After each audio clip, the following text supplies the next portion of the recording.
I'm going to go over the crash course objectives. I'm going to give you a little introduction to KBase for those who don't know that platform very well, and then I'll get into this particular case study to get things rolling.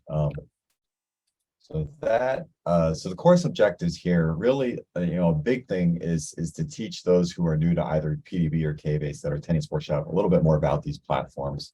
So hopefully, if you're like a KBase wizard, you're going to learn a lot about PDB today. If you're a PDB wizard, you're going to learn a lot about KBase today. And we want to highlight, in particular, some new tools we've added to KBase to enhance connections to PDB. And we want to demonstrate how these tools can be applied to discover new functions and genes in plants and microbial genomes. Generally, we want to improve your knowledge and key tools in KBase, so modeling, genomics, annotation, and in PDB, like MolStar, structural query, and structural alignment. And importantly, we want to get your feedback on the tools we've built so far, and your suggestions on what we should build next. So the course outline, I'm not going to get into this because I think Stephen already covered this quite well, but I'll cover an Arabidopsis case study. Jonica will cover a microbial case study. Dennis will talk about experimental structure analysis in PDB, particularly focusing on Arabidopsis resistome. Brenda will talk about exploring tools and data in PDB to aid in function discovery, picking up from where Jonica and I leave off. And then Shuchi will do a detailed tutorial on visualizing structured data in KBase. QZ will talk about structured tools in KBase, and then I'll take off from there, just exploring any various kinds of information that can be gained from the PDB tools in KBase and discussing future plans. And I think Stephen will do some more future plans in the concluding remarks. So with that, I wanted to do a very brief introduction to the KBase platform, if you're not familiar with it. KBase is an integrated platform for aggregating and sharing tools and data in order to collaboratively solve scientific problems. It is somewhat focused on the BER space, but that doesn't mean that anybody can use KBase. It's free for anybody to use, even commercial use. It's completely free and open platform. To achieve its mission, KBase has a capacity to do a lot of data management. So currently there's unlimited data storage. That may change at some point depending on how the data ecology evolves here. But we can import data into KBase by drag and drop into this import menu, and from Globus and from a variety of other online cloud sources. And you can import a variety of data types. And a big thing that differentiates KBase from a platform like Galaxy is we don't work in files, we work in objects, which is nice because all the files get converted into a standard format, and then that's shared by all the tools. So if you have a tool, you don't have GFF and GenBank tools in KBase, you have genome tools in KBase. We also have a wide range of data analyses, increasingly coming from third-party developers. So currently, KBase is up to 280 different analysis applications covering read processing, assembly annotation, alignment, comparative genomics, metabolic modeling, and omics analysis. And we support collaboration. That's a big part of the mission for KBase. It's where people can take their data, keep it private, and work with it and analyze it and do your science in collaboration with specific other users. You can share data with specific other users. And then when you're ready to publish, you can make your data public, and even get a DOI for your studies. All this is shared in the form of narratives, which are Jupyter notebooks with our apps in them. And users can also gather their narratives into, users and common organizations can gather their narratives and share these on organization pages in KBase. And these are used for a wide range of purposes. We have science focus areas like projects and DOE that have an organization page. We have an organization page for educators, for everybody who uses KBase as a teaching tool. We have organization pages for many classes at the high school and college level that they actually are using KBase to teach a class. And we've got organizations that cover data sets like large MAG and SAG collections from various publications. And what's a narrative? So a narrative is it's built on Jupyter notebooks. It's a notebook interface, but it's a little different from Jupyter if you're familiar with Jupyter. In one case, you have an object-oriented data panel with all of your various data objects for analysis here. You have a point-and-click app panel for your various application analyses. And you point and click on these and it adds the app to your notebook, and then you run the app and you see the results. And the notebook itself has all of your analyses, but also it has capacity for markdown cells as shown here. And you've got various buttons to share your notebook with other people and to do more markdown cells and code and even code cells. So you can programmatically interface with the KBase job engine in these notebooks. We've got documentation, numerous tutorial narratives from kbase.us, and we've got a YouTube channel, as does PDB, with videos of many of our workshops, and we'll be posting links to the video of this workshop there, so you can look for that.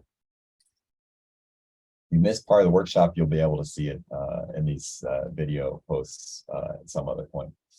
So why link KBase and PDB? So there's an enormous and rapidly growing synergy between these two platforms. KBase has extensive genomics data, but one thing I want to emphasize, because it's kind of differentiating from other platforms, is it's not, a lot of it's not reference data. This is like people's specific isolates in their labs, which might be very, very similar to a reference genome, but it's going to have differences. So the KBase is kind of a home for that. You can put your non-reference data in and then contextualize your data in the context of reference data, but also other people's non-reference data. For example, there's a lot of genomes that only exist in non-reference form. They're isolates. They've never been isolated in pure culture. They're from microbiomes. And the only way you'll see it is if we can compare your non-reference data with other people's non-reference data. And that's one of the things KBase is meant to facilitate.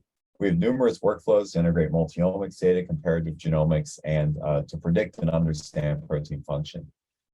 And now with advances in protein folding, now you can take this data in KBase. You can't fold it yet in KBase. We're hoping to get there at some point, but you can take your non-reference gene sequences in KBase, export them, fold them in AlphaFold, load those structures into KBase, but then compare with PDB. So this is where PDB shines, is they've got this enormous database of experimental structures, plus they're now aggregating computational structures. So KBase is potentially an avenue to and eventually be able to publish computational structures in PDB, register those in PDB, although we're not doing that yet. But also it provides you an ability to quickly compare your genes and your computational structures in KBase to the experimental data in PDB. And as Stephen just spent a long time explaining, it's very important that the experimental structures offer an enormous amount of information. The computational structures alone, they really don't stand alone. You need those experimental structures too. And of course, PDB has a growing body of just general structure tools and capabilities and data that is valuable. So by linking these two environments, we synergize. And the beautiful thing is doing this in an environment of rapid protein folding just makes that synergy all the stronger. So with that, I'm going to jump to a little case study to get things started. I'm going to focus on Arabidopsis for my case study, and then Jonica will cover a different story in the microbial space. So I'm going to hop out of my presentation and jump to my KBase narrative, which is here. I'm just going to make this full screen as much as possible. I'll check the chat. One thing I'll say is you'll notice this message periodically streaming in the chat. We have an online Google Doc. I think I have it linked here. Where we post various information about the sessions that we're covering, including the key sequences and gene IDs and links to PDB. But also there's this Q&A section. So please put your questions here. And other panelists will monitor this as the workshop proceeds, and will provide answers as we go. So you don't have to wait until I finish to get your questions answered. We'll answer as we go. So just to post a question, just copy and paste, just as was done by Herman here. Just copy and paste your the Q and will add an A. All right, awesome. So let's go to this narrative. So this is covering a little metabolic mystery in plants. We're going to go back in time. This is a lovely thing to do in science because then we know what the answer is ultimately. So we can't be wrong. Well, we're going to go back in time to 2012 when this paper was published, Plant B, and there's a link to the paper here in the narrative, and there's a link to the narrative in the Google Doc. And if you do need to have a KBase account to get to this narrative, but I will post in that Google Doc a HTML version of this narrative right after I finish speaking, so that you can get to that without a KBase account. This is a figure from that paper, and what it's showing, this paper covers in general mysteries of B vitamin biosynthesis in plants at the time, 2012. And what this is a figure from that paper showing riboflavin biosynthesis specifically, and highlighting the fact that the pure R step is unknown in riboflavin biosynthesis for plants at the time of 2012. So you can look at that. So it's just highlighting that this is unknown. And this was done by a rigorous literature search to compile all these mysteries by plant researchers. But the first question that occurs was, how does KBase tell us that this mystery exists? And so there's an app in KBase that lets you reconstruct the metabolism of a plant. So you just give it your plant genome. It has to be annotated with an app that's linked in this description here. You can see the link here, and the annotate plant enzymes with OrthoFinder.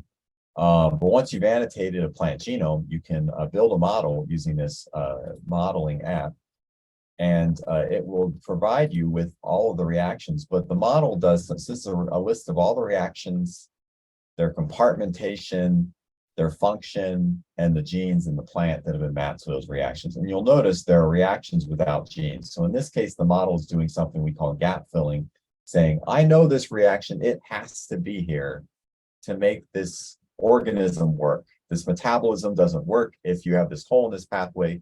You have to fill this hole in this pathway. And what we'll see with this 2012 version of the Arabidopsis annotation is if we look up our step in Arabidopsis biosynthesis, we look up 1.1.1.193 REC number, we see there's no genes. So this is KBase's way of telling you what this paper is telling you in a much more elegant, visually compelling way, that this is a mystery that needs to be solved. We don't know what Arabidopsis gene does this function. We know it has to be there, but we don't know what gene does this function in Arabidopsis. You get a nice view of the model, and as well, this is the model viewer for KBase. It shows all the reactions with the compartmentation, the genes. The genes are clickable, so you can bring up the gene information. It shows the compounds with formula and charges, the compartments. You can see the plant models are fully compartmentalized. And the nice thing is this model is also fully functional. So you can run flux balance analysis to predict the flux through the pathways in this model. And just by specifying the model in a media, in this case, the media is autotrophic. So we're predicting the growth of these cells on just CO2 and light. So they have to make their vitamins. They can't just import it from the environment. And the nice thing is we can visualize, if you're a pathways person and you want to see the hole in the pathway visually, we've got a genome-wide, a genome scale map of plant metabolism with the fluxes from BA painted on it. So you can see all of the reactions, and this is fully compartmentalized, although we don't show the compartments on the map because it's a mess. Because you've got pathways that go in and out of different compartments. And again, you've got the genes listed if there is one for a reaction. And what this is showing is that for this particular pathway, this is just another way of showing that gap in the pathway. Like here is your missing step with the no, it has flux, but it has no gene. So yet another way that KBase is showing that there's this hole in the pathway. So, we accept that this is a mystery we want to solve. How do we solve it? So we can annotate this genome in a variety of ways, and that could be an approach what I'm going to highlight is using the PDB apps to attack this mystery. And the PDB apps are special because it brings all of the rich metadata and information that PDB has to bear on your problem. What this first app I'm going to show you is, it's called Import PDB Metadata into a KBase Genome. And this app, it gives you an ability to take an entire genome, every gene in the genome, and query PDB with it.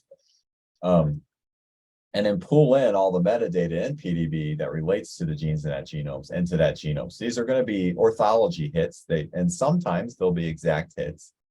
I think we'll see an example of that. But these will generally be orthology-based hits. And the key thing to recognize here is this app, by necessity, because it's doing a whole genome, it's doing every gene in your genome, it's meant to be exploratory. So it's a broad but shallow dive into PDB. I'm only keeping the best 2 EC numbers, and I'm only keeping the best PDB hit for each EC number that I keep. Here for Arabidopsis, you can sort of generally see the PDB coverage. So you get, and this for, you can set the EC number, the E-value filters and the identity filters. But for the particular filters I chose, which I think are 10 to the minus 10 E-value, you've got 14,000 hits. And that's only keeping the best hits. That's roughly 7 to 14,000 genes. And now we can look to see if we have any hits that are relevant to our metabolic mystery, just by searching for the EC number. And what we see is that, yes, indeed, we have 2 genes in the Arabidopsis genome that have hits in PDB that link to this EC number. Of course, I can probably annotate this genome with a variety of tools and also find this EC number. But the nice thing is we also now have a link to PDB. So I can click on this link to PDB and get a picture of the structure that I'm looking at.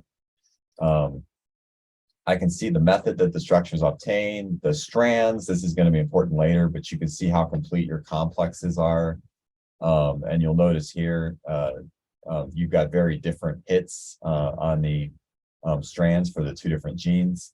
And we'll see that to a greater extent later. You can see the taxonomy of the hit and the name of the function itself, the co-crystallized compounds. And the nice thing is having that broadly, and I'll talk about this more later for the genome, is really useful. The links to PDB and the links to the papers. So a lot of really rich information. But now I mentioned broad but shallow.